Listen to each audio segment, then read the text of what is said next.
This Silverado ZR2 is the closest thing that Chevy has to a Ford F-150 Raptor. It's got the shocks, it's got the clearance, it's got a lot of great hardware. No, it's not quite as fast, but I'm gonna show you what it does on and off road because it's really impressive.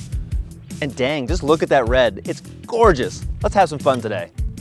The Silverado was brand new for 2019. For 2022, it got a very thorough refresh. You can watch my full review of that to really brush up.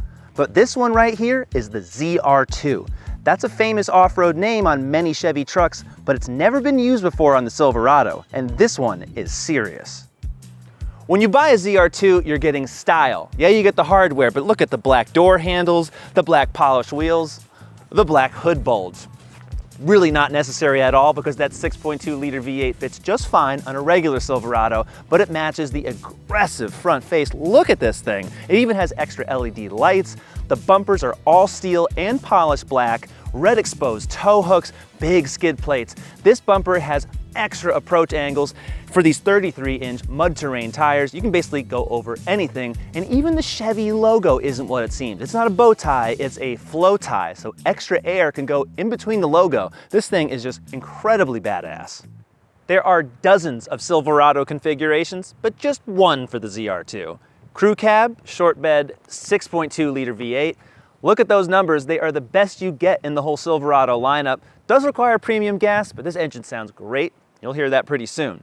Now, where the ZR2 differs, it's basically an upgraded Trail Boss. This was new for 2022, and what you're getting is just over 11 inches of ground clearance. That's why there are these dealer-installed rocker plates here. These are rock guards, they are not steps, because really, if you try to go on here, you barely have anything. And that's what you want, but this is meant to go off-road, because look at these angles. Departure, approach, and breakover. They are very, very significant, and in some ways they beat the regular F-150 Raptor with the 37-inch tire package, so this is pretty good right here. Now check out the suspension. In the back you get Multimatic DSSV dampers, that stands for Dynamic Suspension Spool Valve. A really amazing technology. It's used in motorsports all over the world. Here, it gets you over 10 inches of wheel travel in the back and almost 10 in the front. That is 2 inches more than what you'll get in the Trail Boss. The ZR2 can do regular truck things like tow, almost up to 9,000 pounds. The payload's also very high, almost 1,500 pounds, and it's got electronic front and rear locking diffs. Most times I don't use pickup trucks the way they're intended. I don't have anything to move, but not in the past week. I had an entire house to move, and this was just a lifesaver. There's 12 tie-down hooks in here, it's fully lined. A normal truck, except when you have to step up. This bumper cutout is nice because it's a long way up. I would say a lifted Silverado, not your best choice for moving, but otherwise it's fantastic. This one also has the multi-flex tailgate. That's an option, so if you press this top button, this portion comes down. It also comes down as a step, so that's kind of nice. Unnecessary, but nice. Good truck. This hard trifold tonneau cover is by Rev Industries. It's dealer installed and it's very useful because you don't have to tighten the sides. You just pull on these cables, release it in the back, and then you use these prop bars and tighten them up. You can also drive on the highway, which I did at about 60 miles an hour, and nothing comes down. There's the usual tons of space inside this crew cab. Under storage here, makes it very useful to fit big items, but Chevy also includes this as an option. I like that. You can put a few small things in here, stow it away, no one will ever know. The ZR2 has a special two-tone gray leather interior with yellow stitching everywhere, some rougher textures that feel more grippy. It's nice because it's not all black. Even better, everything you touch feels really good. This interior was completely gutted for 2022, and not only are the screens beautiful, but all the switchgear, all the fit and finish, it's so much nicer than previous Silverados. This touchscreen transforms the Silverado's technology. It's part of an option package. It's over 13 inches wide. It is worth it, and it's entirely powered by Google. You wouldn't know it from here. It looks like any other GM system, especially when you go into the settings, but go into the maps, that's Google Maps. So you don't have to use the wireless Android Auto or the wireless Apple CarPlay. You sure can, but everything in here is very native, it's quick, you get the voice assistant. It's really, really, really good, to be honest. It's better than a lot of factory systems. If you want to see all of the details, check out my review of the 2022 Silverado 1500. GM has the clearest cameras in the business, and you get more than a dozen different views. So simple to use, top down. I can see the tires, very helpful for off-road. Trailer hitch, and the bed cam. This is very useful when we're on the highway. Oh my goodness, it's a lifesaver. The digital instrument panel also comes part of that technology package. I would say it's also worth it. You can change the displays. You don't get full screen maps, but that's okay because everything here is just, well, it's clear and it's simple. I like the classic view the best. And I really like the fact that you can change how much information is in the lower section. So I've got the voltmeter, the oil pressure. If you don't want any of that, you can just show the fuel. So the customization is actually really nice. You can also change what's in the right and the left-hand side. It's not confusing. That is a very good thing. Visibility is great everywhere. The only problem is that hood scoop. Even if your seat is all the way up, it's kind of hard to see past it. So I've been living in this truck for about a week. I've been moving homes, and there's no better truck activity to do than move stuff.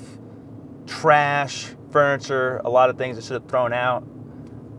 This vehicle just like, it's perfect. The only thing that's bad about it is the step-in height, which is just makes it so hard to get in and out. You fall out. You really do need these handles. That's why they're right here. You're basically grabbing this or the steering wheel every single time you get in it. Once you get used to it, and it is very good, so you should never skip leg day when you own a Silverado ZR2, it's really comfy. It really is. These seats are so much better than in past GM trucks. They look very similar, but they actually have support. There's actually some lumbar support and side support, and it doesn't feel rock hard, really. They've done a good job in here. The Silverado is a quiet truck, but you never abate the sound of those all-terrain tires. They hum at 20, at 70, at any speed, so that does kind of get in the way. But the steering doesn't. The steering feels pretty good. It's not floaty, it's not wobbly.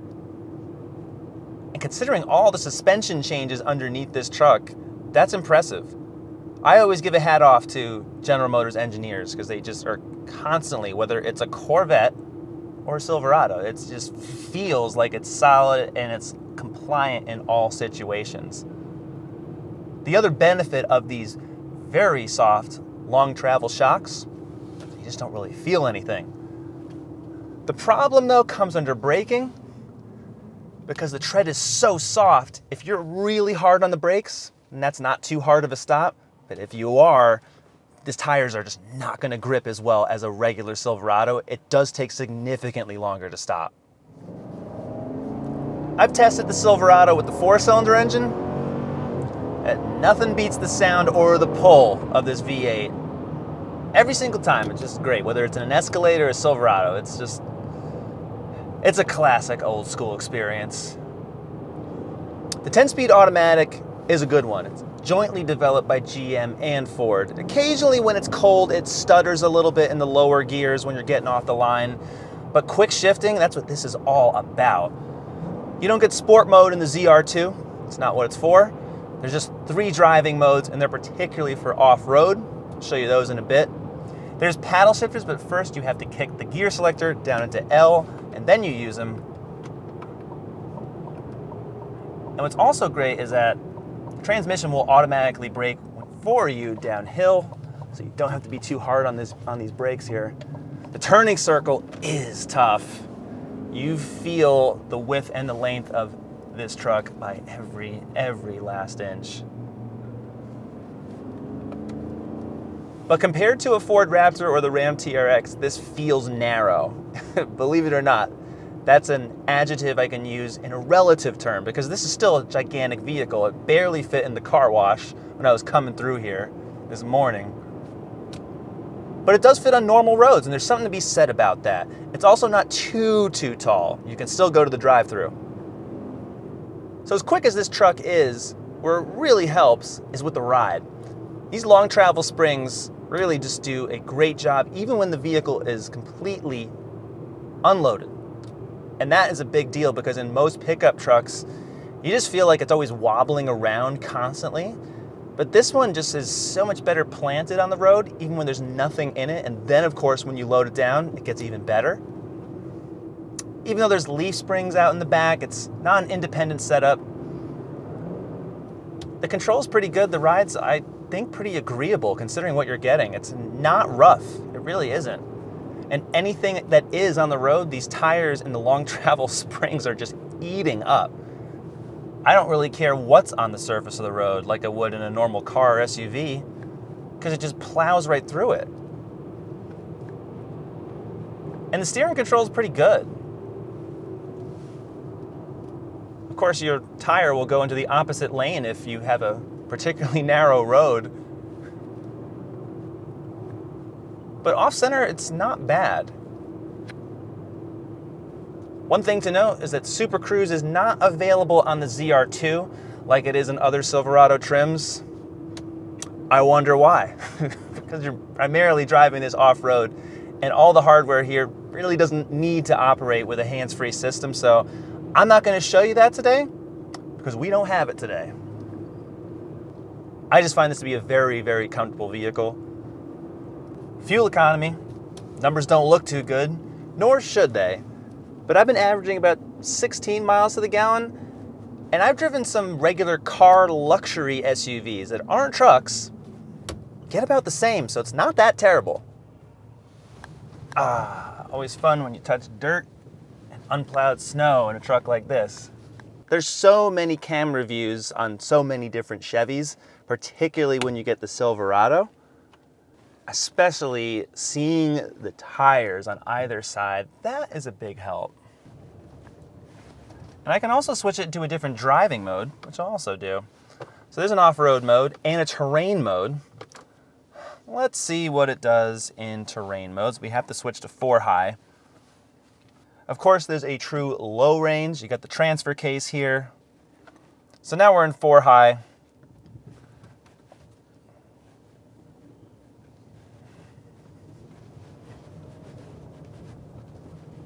You go too quickly, the cameras do disappear.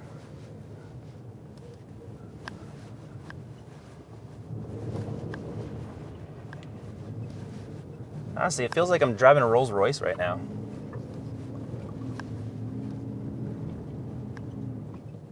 Because a lot of Chevy pickups, yeah, it'll do all the same stuff, but it's just in terms of that ride quality. Yeah, all the capability is there, but I just love the plushness of all this. ZR2 is just, it's cushy, it's comfy. I had no issue going across this water or the unplowed snow. This is excellent, it truly is. In Ford Low, in terrain mode, it's modulating the torque. Get a little axle hop occasionally. But anything that gets really tough, you can use the rear and the front lockers. I have the rear locker on just in case, but it doesn't really need it. There's just excellent torque distribution going on here. Ordinarily, a full-size pickup truck is just not your choice to go on trails. It just isn't. They're just too large. This one is pretty good. It's just big enough, but it's not too big. The suspension really pays dividends. You don't get knocked around too much considering the terrain. Do get some hop on the back axle. Again, it is an open bed pickup truck, but you get out no problem. Then you drive on the road and put this thing back in normal mode. And it's like basically changing from hiking boots to a business suit. The 2023 Chevy Silverado 1500 starts at $38,195, but that's for the regular cab standard bed work truck. Very, very basic. Fine for fleets, but not this one. The ZR2 is a lot more. It starts at just under $70,000, and this one with all options, $79,200 with destination. If the ZR2 isn't tough enough, for 2023 you can order the Bison package, which brings some upgraded bumpers and differentials. But otherwise, this is the best and most capable off-road Chevy truck you can get. The closest competitors are the Ram 1500 Rebel and the Ford F-150 Tremor. A Ford Raptor and the Ram TRX are way faster and they're way more expensive. If you want some fun and some capability with your Silverado, but you don't want the craziness of a Ram TRX or a Ford Raptor, this is a really great way to go. At around 80K, this is almost fully loaded, all the technology in it. It's so much improved versus the previous Silverado. This reskin is such a big update. It really does have me on Team Chevy, and I really love driving this truck. It's a ton of fun. So what else do you want to see? We've got more pickup truck reviews coming up, comparisons like you've never seen before coming up here on CarGurus, so subscribe, and we'll see you next time.